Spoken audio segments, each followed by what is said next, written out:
Olá amigos, sejam todos muito bem-vindos a mais uma exposição pública do Centro Espírita Leon Denis.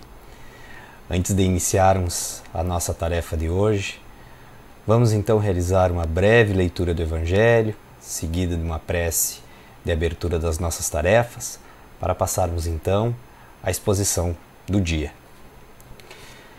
Então, do capítulo 14, honrai vosso pai e vossa mãe, a ingratidão dos filhos e os laços de família. A ingratidão é um dos frutos mais diretos do egoísmo. Revolta sempre os corações honestos, mas a dos filhos para com os pais apresenta caráter ainda mais odioso. É em particular desse ponto de vista que é que vamos considerar, para lhe analisar as causas e os efeitos. Também nesse caso, como em todos os outros, o Espiritismo projeta luz sobre um dos grandes problemas do coração humano. Quando deixa a terra, o espírito leva consigo as paixões ou as virtudes inerentes à sua natureza e se aperfeiçoa no espaço, ou permanece estacionário até que deseje receber a luz. Muitos, portanto, se vão cheios de ódios violentos e de insaciados desejos de vingança. A alguns dentre eles, porém, mais adiantados do que os outros, é dado entrevejam uma partícula da verdade. Apreciam então as funestas consequências de suas paixões e são induzidos a tomar resoluções boas. Compreendem que, para chegarem a Deus, uma só é a senha: caridade. Ora, não há caridade sem esquecimento dos ultrajes e das injúrias. Não há caridade sem perdão, nem com o coração tomado de ódio. Então, amigos, neste momento que nós possamos nos conectar profundamente com Deus, que possamos nos conectar com Jesus e com os benfeitores espirituais que nos acompanham, rogando a sua presença entre nós, trazendo luzes para as nossas vidas. Em especial nesse momento, que nos abracem e nos conduzam em uma jornada de reflexão para nutrirmos em nossas almas os ensinamentos que Jesus nos deixa como legado, este Espírito em perfeição que nos envolve, que nos conduz e que nos aponta o caminho certo e seguro de rumar. Obrigado, Mestre, por estares conosco neste instante. Abençoa todas as nossas iniciativas de fazermos o bem e permanece com cada um de nós, hoje e sempre. Muito obrigado.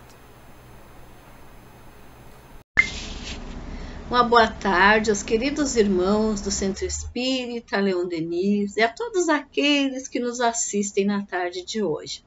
Que Jesus possa estar conosco nesta reflexão trazida hoje acerca do Evangelho segundo o Espiritismo. Nós vamos falar acerca do capítulo 1 do Evangelho segundo o Espiritismo, as 3 revelações. Vamos falar das revelações da lei divina para os homens. O Evangelho começa nos falando de Moisés, da lei mosaica, da lei trazida por Moisés, nos esclarecendo que a lei mosaica está dividida em 2 partes distintas.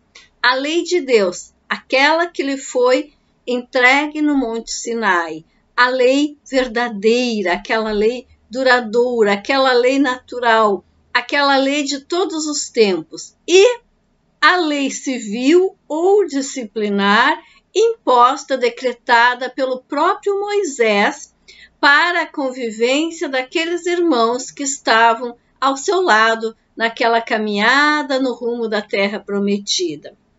Então temos uma lei invariável, aquela lei que nunca se modificará, e uma outra lei apropriada aos costumes, ao caráter do povo, à sua forma de ser, às suas necessidades. Uma lei que vai se modificar no decurso do tempo, que vai se modificar de acordo com o local, de acordo com o grupo social. Joana, na obra Vidas Vazias, nos diz que nós estamos vinculados a crenças primitivas ou bárbaras e que quando a nossa vinculação a essas crenças mais primitivas é grande, quando nós não evoluímos, quando permanecemos estacionados ou mesmo não vinculados a nenhuma crença, nós estamos mais sujeitos aos desequilíbrios, às turbações que vão trazer prejuízos ao grupo ou à individualidade. Então, nós temos que nos vincular à lei permanente, à lei de Deus, aquela que será aplicada em todos os tempos, evoluindo na nossa maneira de interpretar, porque somos nós, espíritos ainda equivocados na caminhada, que muitas vezes interpretamos equivocadamente a lei de Deus, aquilo que é certo e que é errado, aquilo que está na nossa consciência, mas que nós ainda não conseguimos aplicar efetivamente em toda a sua extensão ao longo de milênios. Ou seja, está na nossa consciência, está dentro de nós, está gravado no nosso perispírito, mas nós não conseguimos exercitar na convivência com os nossos irmãos, porque somos espíritos imperfeitos. Então, a lei de Deus, entregue a Moisés naquela época, veio por meio de 10 mandamentos. Como se tratava de um povo muito simples, ainda desprovido de maiores conhecimentos, de um povo ligado a crenças mais bárbaras, vieram 10 mandamentos. E o primeiro, que nos leva à interpretação de amar a Deus a todas as coisas, não se trata de um Deus vaidoso, que quer ser supervalorizado, mas se trata de uma compreensão maior de que Deus está dentro de nós, de que Deus é bondade, de que Deus é luz, de que Deus é amor, de que Deus jamais será aquele Deus vingativo que aqueles homens imaginavam ser.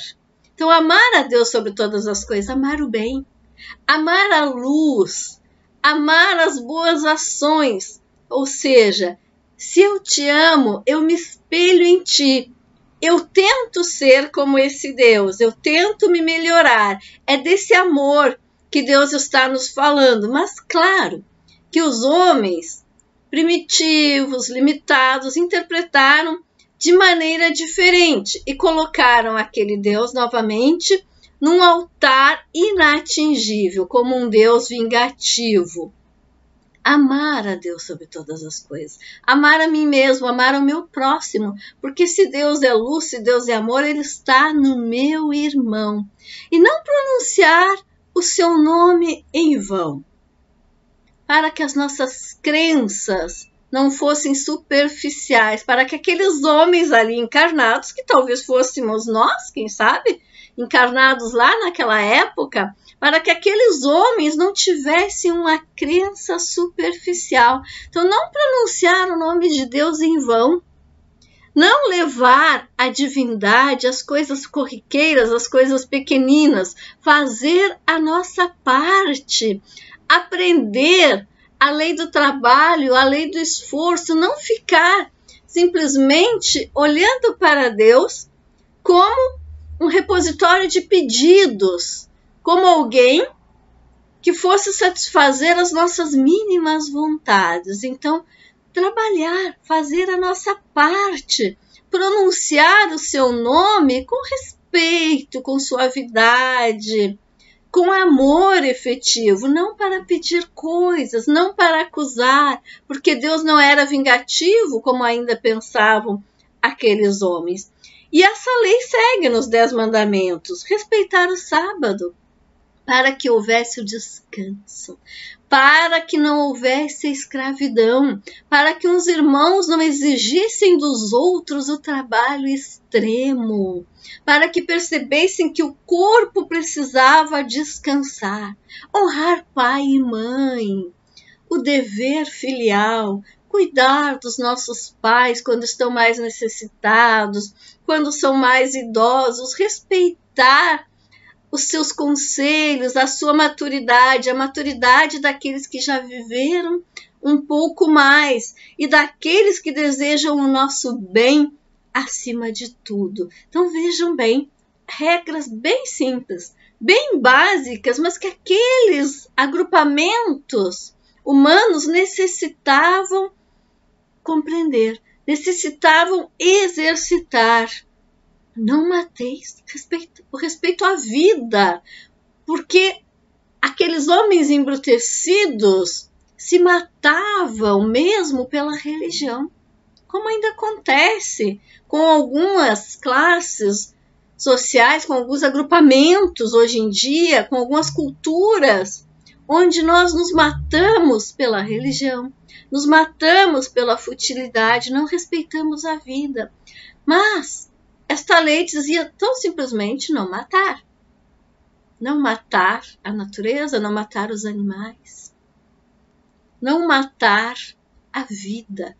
E o que é vida ao nosso redor? Todo o planeta é vida pulsante. É vida que irradia ao redor de nós. Nós somos vida. Não matar. Respeitar a vida acima de tudo. Não cometer adultério. Para que houvesse o respeito à família, para que a família fosse valorizada, para que o homem não se tornasse um selvagem na busca do sexo desenfreado, não roubar, para o respeito à propriedade alheia, não prestar falso testemunho, controlar os sentimentos, as atitudes, a ética nas relações, não desejar a mulher do próximo, respeitar a família alheia. Imaginemos multidões de nômades se deslocando pelos desertos, inúmeras famílias convivendo no dia a dia. Era necessário que eles recebessem regras básicas de convivência.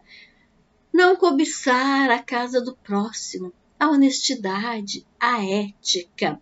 Então, meus irmãos, essas leis são de todos os tempos, são leis básicas, são leis que devem ser respeitadas sempre.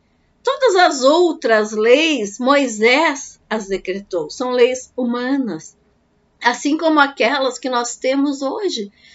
Infindáveis leis humanas que nós devemos respeitar, porque fazem parte da exigência do nosso grupo social, porque são necessárias para que nós tenhamos um mínimo de ordem, de respeito, de harmonia, de boa convivência. Então, respeitar sociais faz parte do nosso processo de crescimento. E respeitando as leis sociais, nós vamos aprender a respeitar as leis naturais. Calf Kiron, na obra Compaixão, a Sementeira do Amor, nos diz que tudo que nos acontece diariamente, desde as mais pequeninas preocupações, faz parte de um grande projeto de regeneração e está em consonância com as leis naturais. Então, tudo acontece em decorrência de uma lei natural. Quando nós respeitamos essa lei natural, começam a acontecer coisas boas, começamos a evoluir, começamos a nos regenerar efetivamente, aprendemos a conviver, aprendemos a amar. Mas quando nós desrespeitamos, a convivência fica difícil. A sociedade se abala. Então Moisés, naquela época, para também atribuir respeito às suas leis, lhes deu origem divina. Lhes atribuiu origem divina, como fizeram os legisladores ao longo de todos os tempos. Porque precisa existir uma ordem. Porque os homens precisam de normas a seguir. Emmanuel, na obra Caminho, Verdade e Vida, nos fala da constante necessidade de nós procurarmos os montes dos ideais, das ideias superiores, ou seja, procurar a elevação espiritual para compreender as verdadeiras leis. Quando nós estabelecemos ideias, pensamentos mais positivos, nós somos capazes de compreender as leis divinas.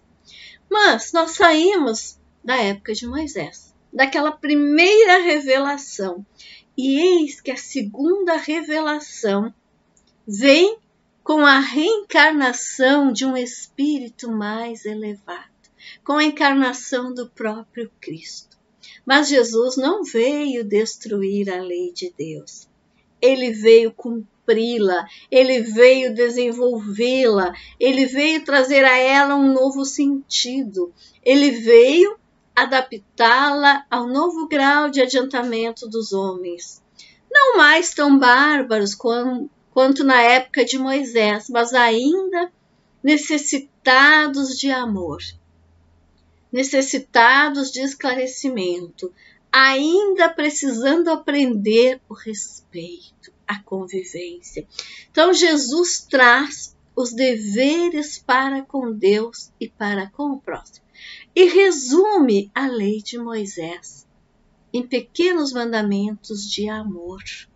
Jesus modifica a lei pessoal de Moisés, aquela que traz um Deus vingativo, aquela que traz um Deus que não perdoa, mas confirma a lei divina, a lei do amor. Então Jesus combate o abuso das práticas exteriores, as falsas interpretações, reduzindo toda a lei de Deus no amar a Deus acima de todas as coisas e ao próximo como a si mesmo. Amar a Deus sobre todas as coisas, amar a luz, amar a verdade, amar o amor, amar os bons sentimentos, amar o próximo como a si mesmo, desejar ao próximo tudo aquilo que nós queremos para nós. E Jesus acrescenta, aí está toda a lei e os profetas, amar a Deus acima de todas as coisas e o próximo como a si mesmo. Todos nós afirmamos que amamos a Deus. Mas amar a Deus não é um processo de adoração distante. É senti-lo na essência da nossa alma, dentro de nós. É respeitar as leis divinas. É um processo de atividade interior, de apaziguar os nossos sentimentos.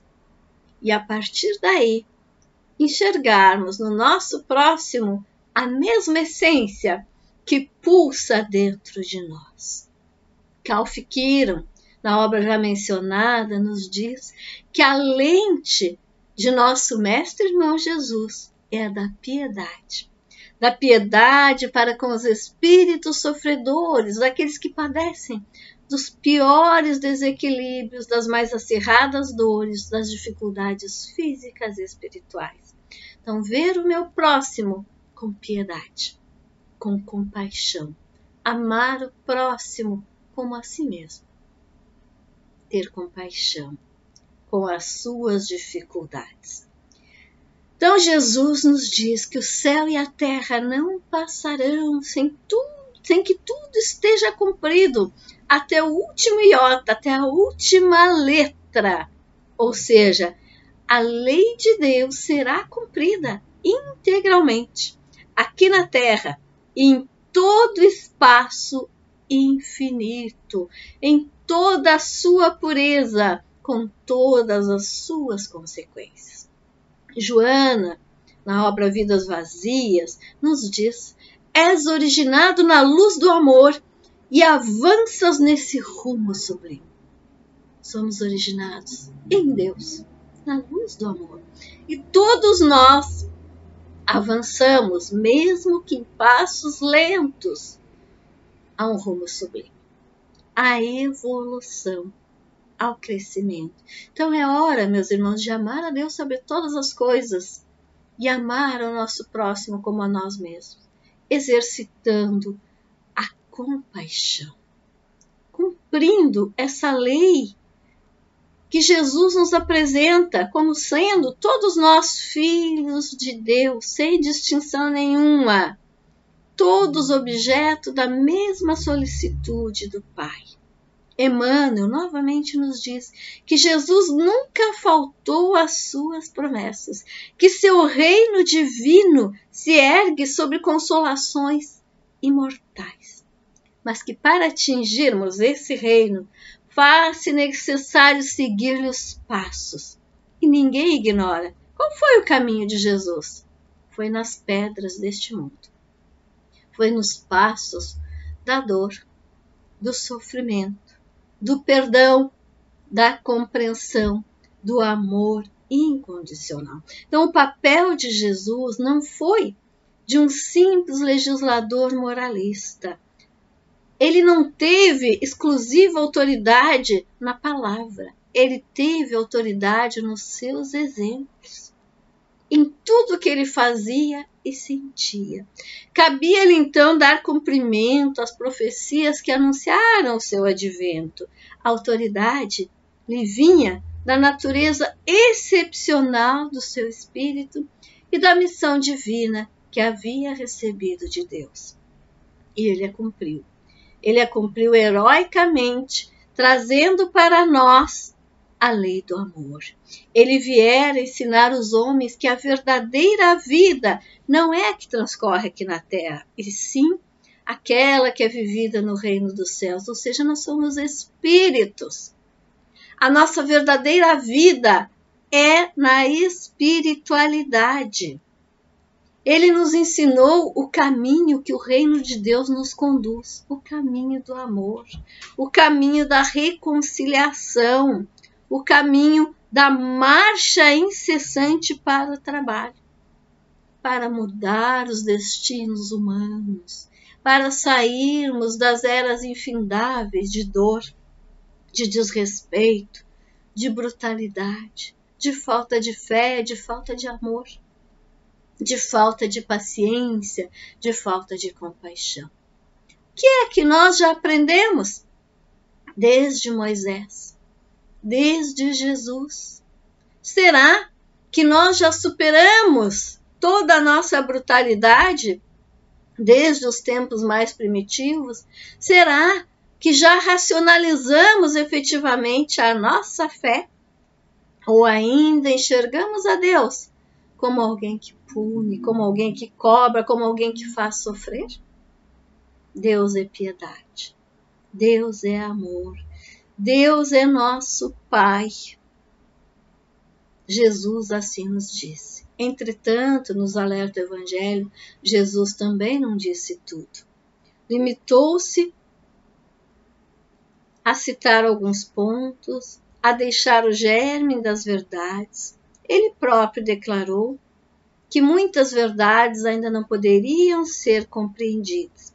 Falou de tudo, mas em termos mais ou menos implícitos, deixando a cada um a compreensão da sua mensagem de acordo com o amadurecimento, de acordo com as suas vivências.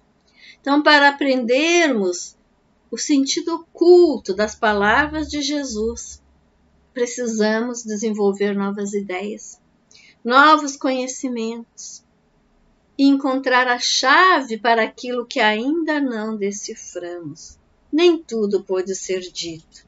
A ciência começa a evoluir um pouco mais a partir daquela época e vem contribuir então para a eclosão, para o desenvolvimento de novas ideias.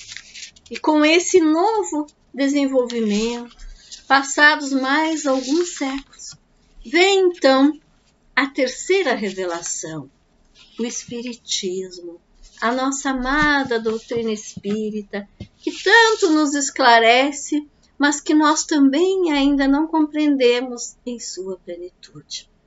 O Espírito Antúlio, na obra No Rumo do Mundo de Regeneração, afirma: e quando o mundo entrou nos nobres segredos da ciência, da razão e da igualdade como recurso da vitória, enviaste Allan Kardec e as estrelas que estavam no céu para que descessem à terra e a iluminassem com as claridades do teu evangelho. Vejam que frase linda do nosso querido Antúlio. Enviastes Allan Kardec e as estrelas que estavam no céu para descerem à terra e iluminarem com as claridades do teu evangelho. As falanges imensas de espíritos de luz que acompanharam o Espírito de verdade para nos trazer a terceira revelação, porque já estávamos aptos a compreendermos minimamente que somos espíritos, que somos imortais, que estamos numa caminhada de evolução, que é preciso ir além para desenvolvermos efetivamente o amor a Deus e a todos os homens. É preciso evoluir. O Espiritismo é, então, a ciência nova que vem revelar aos homens, por meio de provas irrecusáveis, nos diz o Evangelho, a existência e a natureza do mundo espiritual e as suas relações com o nosso mundo corpóreo. O Espiritismo mostra, então, não mais o sobrenatural, não se mostra mais como algo sobrenatural, mas como uma força viva e sem cessar atuante da natureza. Uma força natural. A nossa verdade, lei natural, lei de causa e efeito, lei de reencarnação. O espírito, uma força natural, integrado a toda essa natureza que nos cerca. Filhos de Deus, criados por Ele, rumo à evolução. Às vezes, estacionais, por nosso próprio livre-arbítrio. E vejam bem, ainda dotados de livre-arbítrio, para escolher o momento de dar um passo a mais. Kauf nos diz que tudo o que compõe a natureza ao nosso redor possui diversas funções, muitas delas ainda não compreendidas em sua extensão espiritual.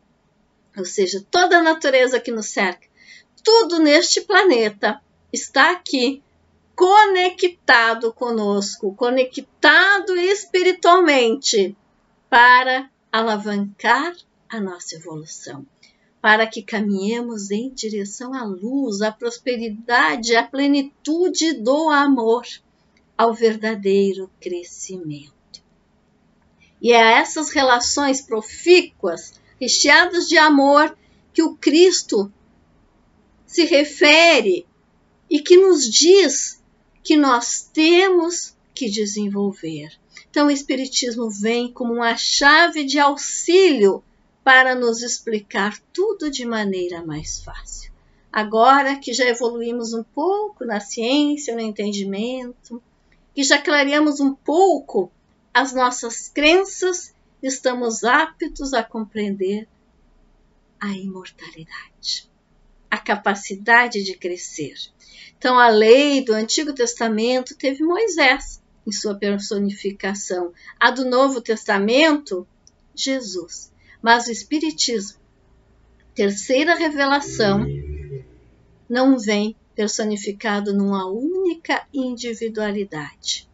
É fruto de um ensino dado não por um homem, mas por inúmeros espíritos. São as vozes dos céus, nos diz o Evangelho, em todos os pontos da terra, com um concurso de uma multidão inumerável, gigantesca, de intermediários, espíritos que fazem parte da falange do Espírito de verdade, que vem desvendar para nós a nossa verdade, a nossa essência, a nossa caminhada espiritual. Então, o Espiritismo, nos alerta o Evangelho, é, de certa maneira, um ser coletivo, formado pelo conjunto dos seres do mundo espiritual. Essa é a terceira revelação. E assim como Jesus disse que não veio destruir a lei, que veio cumpri-la, Também o Espiritismo não vem destruir a lei cristã, mas dar-lhe execução, colocá-la em prática nos corações dos homens.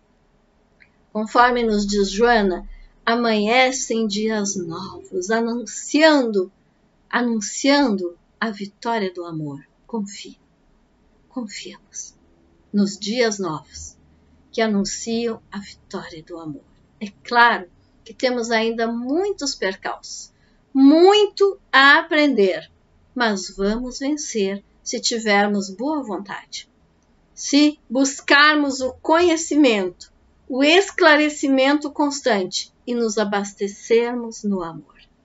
O nosso querido Francisco Spinelli, também na obra No Rumo do Mundo de Regeneração, nos diz: fazemos parte dos trabalhadores que estão preparando o futuro para a humanidade.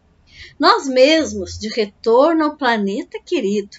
E por isso, todo esforço e abnegação fazem-se necessários para instalar o reino de Deus na Terra em regeneração.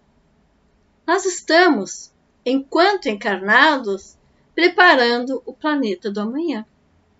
Preparando o planeta para as nossas próprias reencarnações. Então, estamos aqui, hoje, preparando o nosso futuro e de todas as gerações que aqui virão reencarnar. E estamos lapidando o nosso espírito. Então, eu proponho, já para concluirmos a nossa reflexão,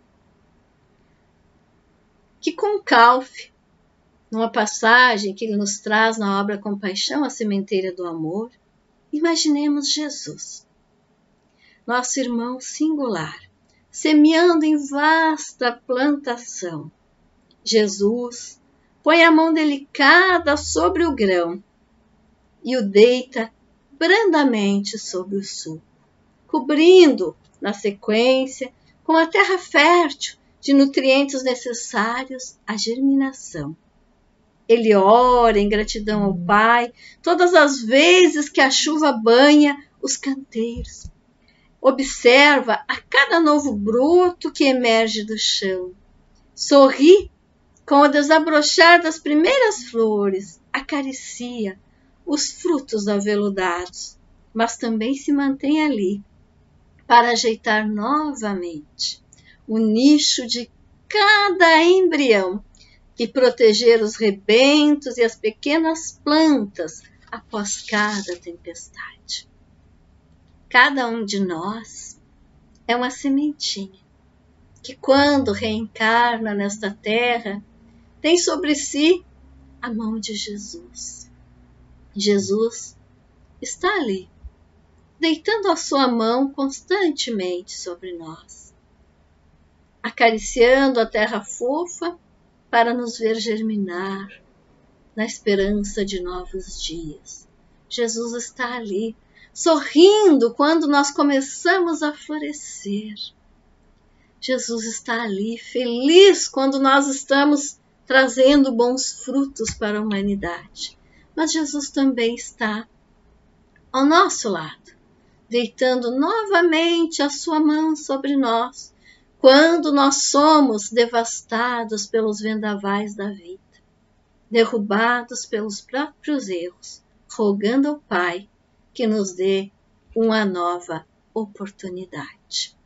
Gratidão pela oportunidade de hoje, por essa reflexão acerca das 3 revelações das leis divinas e que nós possamos buscar cada vez mais o cumprimento das leis de Deus. Fiquem com Deus. Uma boa tarde.